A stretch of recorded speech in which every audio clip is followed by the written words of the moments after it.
आज हम भजन संहिता के भजन 87 का अध्ययन करेंगे।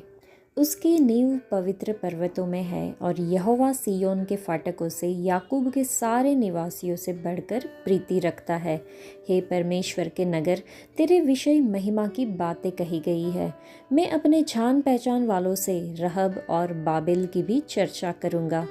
पलिश्त, सोर और कुश को देखो, यह वहाँ उत्पन्न हुआ था और सिय्योन के विषय में यह कहा जाएगा, अमुक अमुक मनुष्य उसमें उत्पन्न हुआ था और परम प्रधान आप ही उसको स्थिर रखे।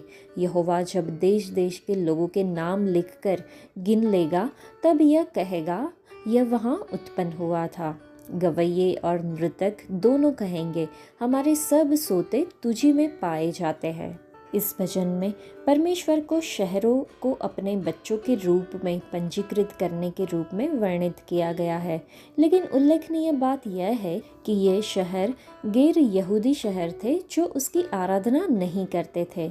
यशायाह की पुस्तक में 19वें अध्याय में है कि धन्य हो मेरी प्रजा मिस्र और मेरा रचा हुआ अशूर और मेरा नीज भाग इस्राएल। मिस्र इस्राएल का दुश्मन था और उससे उन्हें गुलाम बना लिया। अशूर ने इस्राएल पर विजय प्राप्त की और उसे अपने अधीन कर लिया। फिर भी परमेश्वर उन्हें आशीष दे रहे हैं और उन्हें इस्राएल के साथ शामिल कर रहे हैं। यहाँ पे संदेश स्पष्ट है कि जब परमेश्वर अपना महिमामय राज्य स्थापित करेंगे और मसीह यरूशलेम से शासन करेंगे, तो इस्राएल के शत्रु साथी नागरिकों में बदल जाएंगे। यीशु सभी के परमेश्वर होंगे।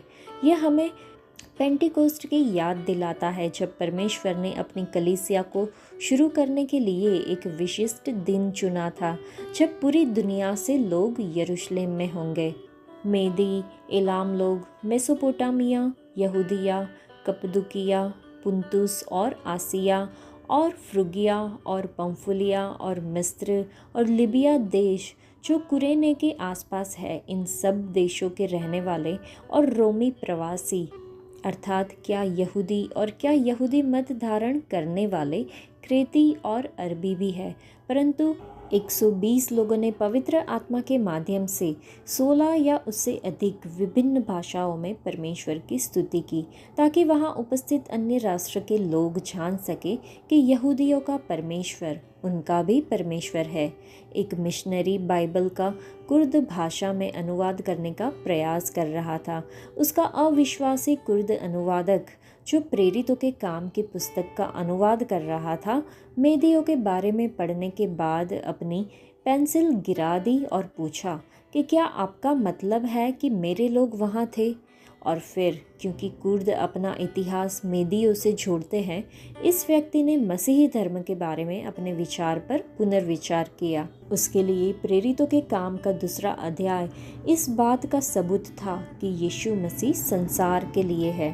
कलीसिया शब्द 2 यूनानी शब्दों से आया है, जिसका अर्थ है परमेश्वर के लिए संसार से बुलाया गया। इसलिए एक मसीही का मतलब वास्तव में दुनिया से मसीह के लिए बुलाया जाना, दुनिया को मसीह के पास लाना होना चाहिए। आज के लिए इतना ही। परमेश्वर आप सबको आशीष दे। धन्यवाद।